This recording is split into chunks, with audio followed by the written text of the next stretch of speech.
La bicicleta és un mode que hem afegit en un espai ja limitat i finit on hi ha altres modes. Per tant, això suposa primer un ajust en l'ocupació de l'espai entre ells.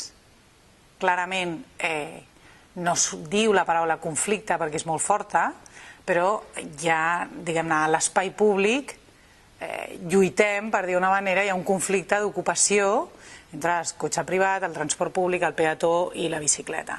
I per tant això requereix un nou ajust. Jo no crec que es pugui parlar o s'hagués de parlar de desplegament total com si ens marquéssim un punt d'inici i un punt final, sinó que, com totes aquestes coses, el que hi ha són ajustos i també un canvi segurament en les prioritats. Vam desplegar el cotxe suposadament, però al mateix temps ara l'estem intentant replegar perquè li posem més valor a modes alternatius que siguin ambientalment més amigables, perquè tinguin una velocitat que generi menys friccions amb els peatons, etc. Bàsicament perquè li trobem moltes altres avantatges, perquè com a societat ara valorem això. Baixar a una persona d'un cotxe és un tema que no és gens fàcil.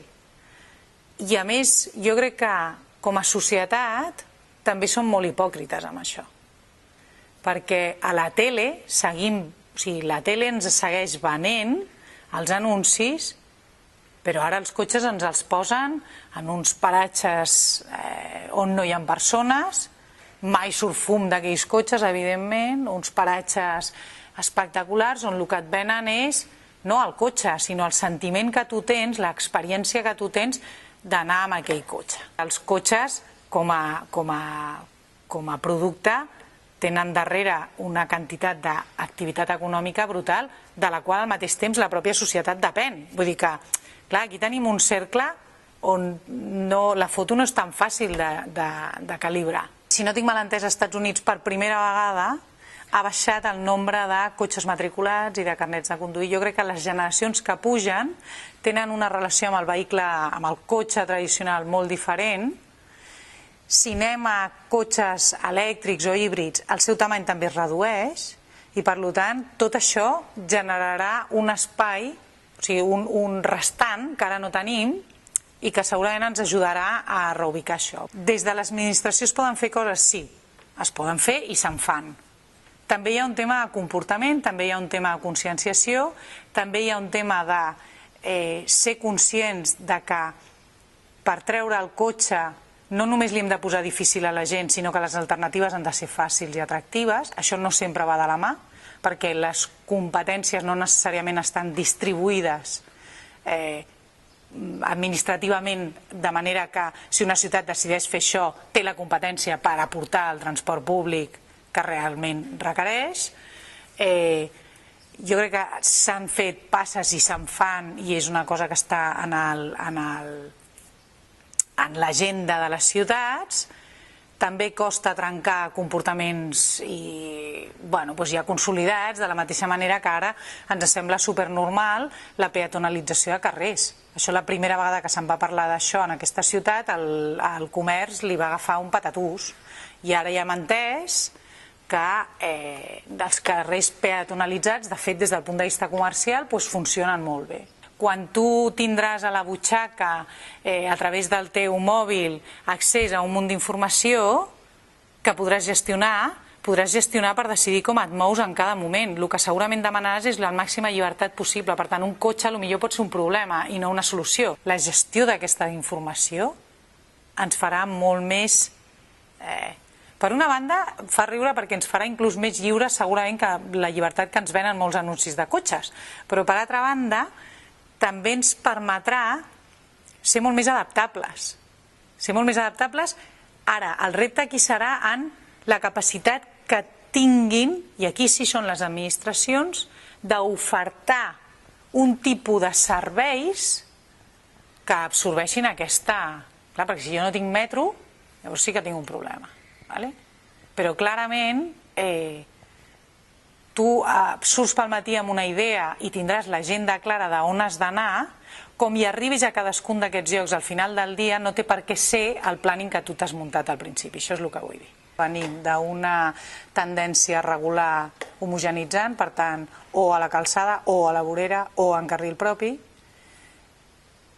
i jo crec cap a una, diguem-ne, una bateria de solucions. En alguns llocs, per seguretat de la bicicleta, serà preferible que vagin a la calçada però amb un carril propi.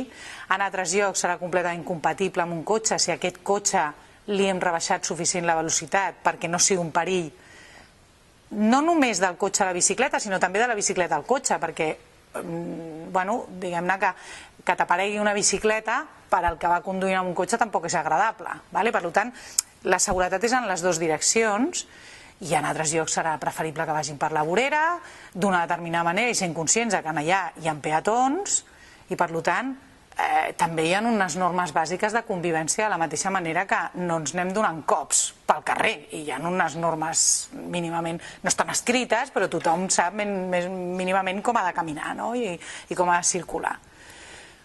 Una altra cosa és també tenir en compte que no hi ha només una manera d'anar en bicicleta, que aquesta és l'altra cosa que jo crec que, o sigui, si pensem que hi haurà una bateria de solucions físiques, també hem de ser conscients que hi ha una bateria d'usos de bicicleta diferents.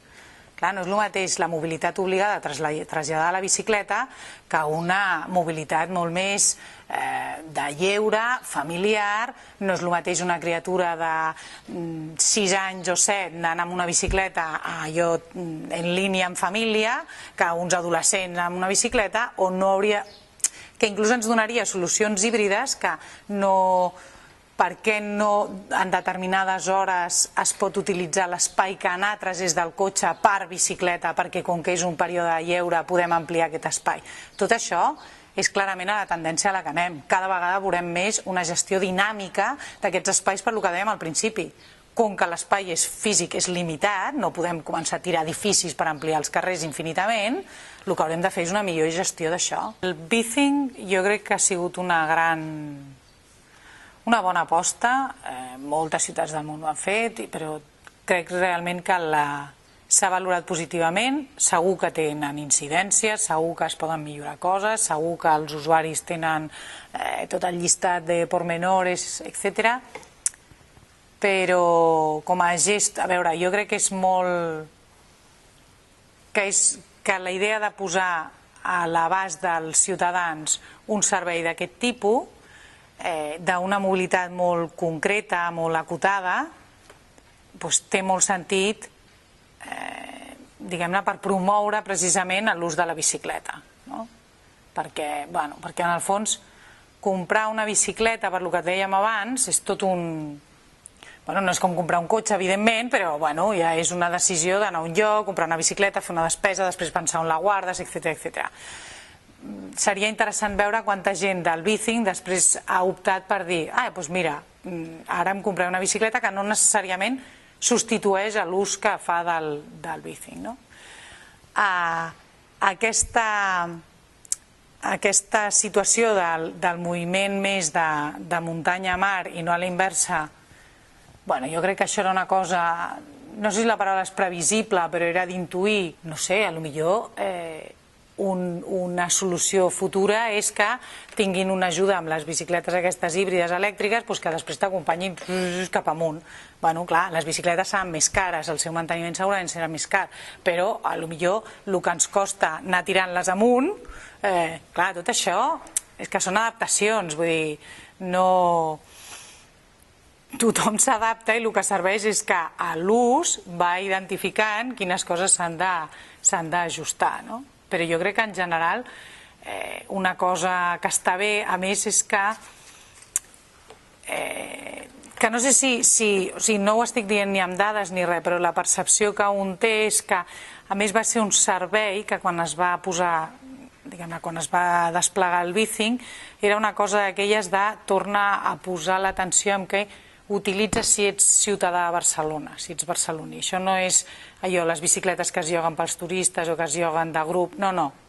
Això és un distintiu de mi bicing, ho fem aquí, el posem aquí, i jo l'utilitzo i tinc un carnet, i això crec que també estava bé. O sigui, aquesta cosa amb molt de servei al resident i I això jo crec que en un principi també va ajudar.